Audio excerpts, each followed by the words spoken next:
A public figure who is closely tied to NRATV, in fact, he's a host for NRATV, has tweeted that maybe North Korea should drop some bombs on California.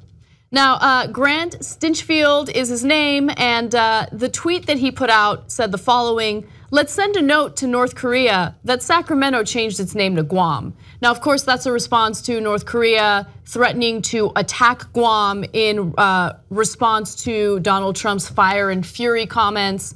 And so, what a funny joke, what a funny tweet, especially considering that he himself, this Stinchfield guy, essentially accused left-wingers and how their inflammatory rhetoric is inspiring unstable individuals to commit acts of violence. That was what he was talking about just a couple months ago. He just literally encouraged an unstable individual, Kim Jong-un, to commit an act of enormous, unbelievable violence against the state of California. But this is part of a broader theme, which is, so you can say about this guy, okay, he's a clown, I get it, and he's joking, let's bomb Sacramento, that's funny, and kill all those people, that's really funny. So on the other hand, it goes along with the broader theme, which is San Francisco is not really America, Massachusetts is not really America, California is not really America, only the quote unquote heartland is America. And if you made a similar joke, if you're a progressive, and said like, oh man, why don't the communists just bomb Alabama and get rid of those people in Alabama who are not really Americans? Oh, their heads would explode. Oh my God. This guy's Twitter handle is @GrantStinchfield1776. So he's super patriot, but he just wants to see them bomb a big American city in the biggest American state, or among the biggest American states. It's unbelievable. Yeah, so and then I'm also amused because Trump apparently shows this to almost everyone who comes into his office.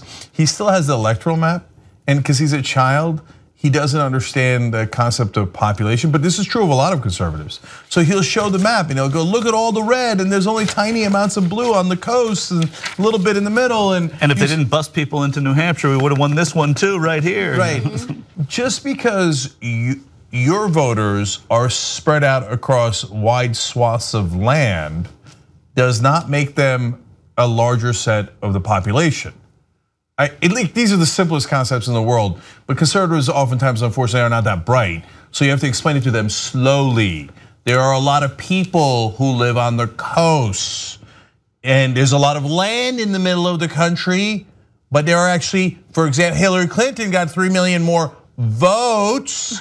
That means there are more human beings in America who voted for the Democrat instead of Republican. Hey, you won the election, we're not relitigating that, right? But we just need you to understand that there are other people in the country other than you. In fact, there are more of us. In fact, do you know the Democrats have won 6 out of the last 7 popular votes?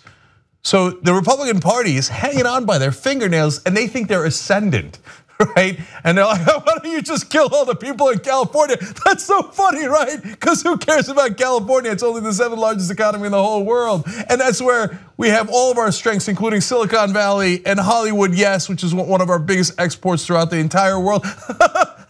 Then we'll just be stuck with Alabama, that'll be great. So look, unlike them, I don't dislike the rest of the country. I love the rest of the country. If I were to run a presidential campaign, I'm just playing. I'd started in Kentucky. I love Kentucky, and there's no reason to cede any ground in any place. And you know what's going to help Kentucky? Progressive values. You would start your campaign in Kentucky? I would. Why? I'm just curious. I mean, that's a fine choice, but yeah. No, I don't know. I've been to Kentucky 4 times. I've loved it every single time, love it to pieces. And even stuff I don't like, I love. And one of the political season kickoffs is in Kentucky, the Fancy Farm Festival, which is when the political season does kind of kick off in America. It's perfect for you. Yeah, and if I'm not a fancy farm, I don't know what I am. By the way, I was at a festival in Kentucky, so why am I blanking on the thing? The community, the thing that you get together. We have it across my house in New Jersey. Anyway, it's State Fair. State Fair, thank you. All right, so I was at a state fair in Kentucky. A festival. We have it across from my house. I know. They have it in Freehold. Anyway, so I'm at a fair in Kentucky, and they have a petting zoo, and it's so cute. And I'm when the kids are having fun. My family's with me, and we're getting cotton candy. This is America. And then they're selling AK-47s. Like there's all these different booths, and in this booth you can get this weapon and murder everybody else at the state fair. Right now, hopefully you won't. Right, but even that, I took a picture and I was like, like it or not, America. Yeah. Right. Anyways, don't kill the people in California. That's a bad idea. Don't joke about it, and don't encourage people to do it. Seems relatively easy. Help us build independent media. Become a member of the Young Turks. TYTnetwork.com/join.